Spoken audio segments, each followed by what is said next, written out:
క్రీస్తునందు ప్రియమైన సహోదరి సహోదరులకు యేసుక్రీస్తు నామములో శుభములు. దేవుని యొక్క మహిమ మీ మీద ప్రకాశించునుగాక. ఈరోజు దేవుడు మనకిచ్చిన మాట జెఫన్యా గ్రంథము 1వ అధ్యాయము 18వ వచనం. యెహోవా ఉగ్రత దినమున తమ వెండి బంగారములు వారిని తప్పింపలేకపోవును, రోషాగ్ని చేత భూమంతయు దహింపబడును. హఠాత్తుగా ఆయన భూనివాసులందరినీ సర్వనాశనం చేయబోచున్నాడు. ఈ మాటలు మనం జెఫన్యా గ్రంథంలో చూస్తున్నాం. జెఫన్యా ప్రవక్త ద్వారా కాలంలో దేవుని ఉగ్రత వచ్చినప్పుడు ఎలా ఉంటుంది అనేది పై వచనాల్లో చెప్పినట్టుగా చూడగలం. ఇక్కడ అంటున్నారు కదా, యెహోవా ఉగ్రత దినమున తమ వెండి బంగారంలో వారిని తప్పింపలేకపోవును. ఏ వెండి బంగారాల కొరకైతే దేవుని కూడా వదిలేసి దేవుని సన్నిధిలోకి రాకుండా కష్టపడి సంపాదించుకుంటారో అవేవి కూడా యెహోవా ఉగ్రత నుండి వాటిని తప్పింపలేకపోనట. అన్యులకి దేవుని గురించి తెలియదు కనుక వారు తమ వెండి బంగారాల మీద ఆశపడతారు. దేవుని ఎరిగిన వారు కూడా వాటి మీదే ఆశపడితే దేవుడు బాధపడతాడనమాట. ఎందుకు అనంటే ఆయన తన ప్రాణం ఇచ్చి తన రక్తం ఇచ్చి మనల్ని కొనుక్కున్నారు.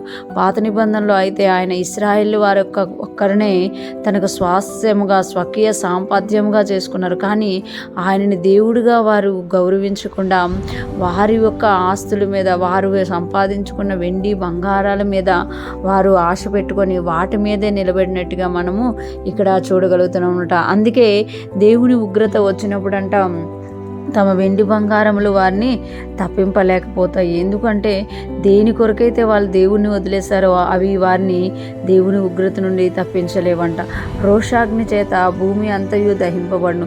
రోషాగ్ని అంటే భూమిని దేవుడు ఎందుకు చేసుకున్నారో దాని కొరకు కాకుండా దేవుని ప్రజలైన వారు, దేవుణ్ణి ఎరిగిన వారు, దేవుని ఎరగని వారిలాగా తయారైపోయి దేవుని ఎరగని వారు చేసేవాడిని దేవుణ్ణి ఎరిగిన వారు కూడా చేయడం వల్ల ఆయన రోషాగ్ని వలన భూమి అంతయు దహింపబడుతుంది. హఠాత్తుగా ఆయన భూనివాసులందరినీ సర్వనాశనం చేయబోచున్నాడు.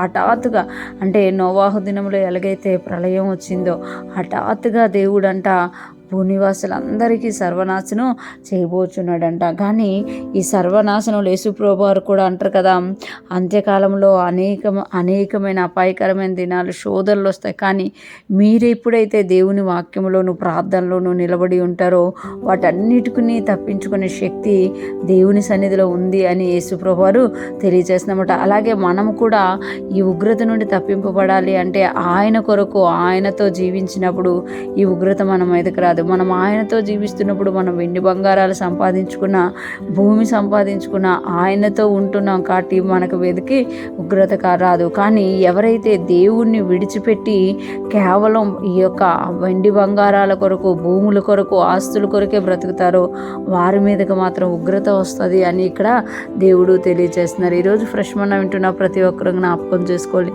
దేవుణ్ణి మనము దేని కొరకు దేవుణ్ణి విడిచిపెడుతున్నామో అదంతా కూడా ఉగ్రత పాలవుతుంది అనమాట. కానీ మనం దేన్నైతే విడిచిపెట్టి దేవుణ్ణి వెంబడిస్తున్నామో, దేన్నైతే విడిచిపెట్టి మనం దేవునితో జీవించడానికి ఇష్టపడుతున్నామో అవన్నీ కూడా మనకు దేవుడు సమకూర్చే దేవుడిగా ఉండడమే కాదు, కాపాడే దేవుడిగా కూడా ఉన్నారు. ఈరోజు ఫ్రెష్ మన వింటున్న ప్రతి ఒక్కరు కూడా దేవుణ్ణి హత్తుకుందుముగాక, దేన్నైనా దేవుని కొరకు వదిలేసేవారిగా మనం ఉందుముగాక.